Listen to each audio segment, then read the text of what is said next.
அன்பார்ந்தவர்களே வணக்கம். நாம் பல மூலிகைகளை அறிந்து கொண்டிருக்கிறோம், தெரிந்து கொண்டு இருக்கிறோம். அதை எப்படி பயன்படுத்துவது என்றெல்லாம் நாம் உங்களுக்கு கூறிக்கொண்டிருக்கிறோம். சில மூலிகைகள் பழங்காலங்களில் மிக அற்புதமான சக்திகளை கொண்டு பல ஆற்றல்களை வெளிப்படுத்தி கொண்டிருந்தன. சில மூலிகைகள் ஒரு காலத்தில், அதிலும் சில மூலிகைகள் நமக்கு இப்பொழுது கண்ணில் படுவதாக இல்லை. சில மூலிகைகள் மட்டுமே நமக்கு கண் எதிரே தோன்றுகிறது. அந்த மூலிகையில் மட்டுமே நாங்கள் உங்களுக்கு எப்படியெல்லாம் செய்ய வேண்டும் என்றெல்லாம் உங்களுக்கு கூறிக்கொண்டிருக்கிறோம். அதில் நீங்கள் நத்தை சூரி என்னும் ஒரு செடியை நீங்கள் கண்டிருப்பீர்கள். நத்தை சூரி செடிக்கு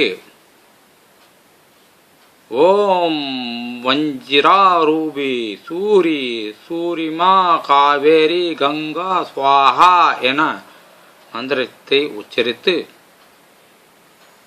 நத்தை சூரியை வேரோடு பிடுங்கி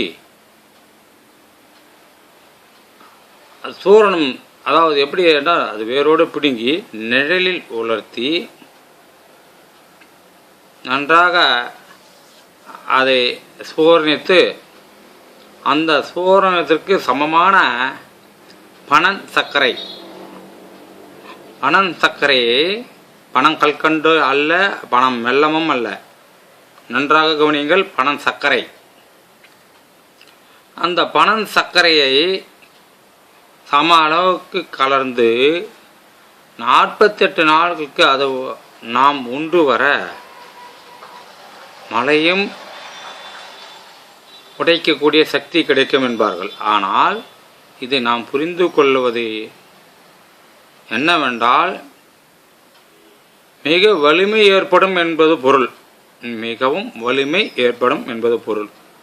கோழையாக உள்ளவர்களை வீரனாக மாற்றக்கூடிய இந்த அற்புத மூலிகையை நாம் ஒரு 48 நாளைக்கு இதை நாம் சாப்பிட்டு வந்தால் அசுர பலம் பெறலாம் என்பது கூறுவார்கள். ஆகவே அந்த காலத்தில் வலிமை ஏற்பட எப்படியெல்லாம் நமக்கு சில அரிய பொக்கிஷமாக நமக்கு சித்தர்கள் கூறிக்கொண்டிருந்திருக்கிறார்கள். இந்த காலத்திலும் இருக்கிறது. இதை அவர்கள் உணர்ந்து செய்வது இல்லை. நத்தை சூரி கடையில் விற்கிறது, அந்த பவுடரை எடுத்து சாப்பிட்டு கொள்ளலாம் என்றால் சில நோய்கள் மட்டுமே விலகும். ஆனால் அதற்கு என்று ஒரு பரிபாஷை உண்டு. பரிபாஷை என்பது கோட் வேர்டு என்று கூட சொல்வார்கள். அந்த கோடு என்பதுதான் மந்திரம். நீங்கள் நத்தை சூரியன் சாதாரணமாக வாயில் போட்டுக்கொண்டு இந்த பலம் வருமா என்றால் கடினம்தான். ஆகவே உங்களுடைய வலிமை சோதிக்கவே இந்த மூலிகை பயன்படுத்தி பாருங்கள், உங்கள் வலிமை கூட்டும். நன்றி, வணக்கம்.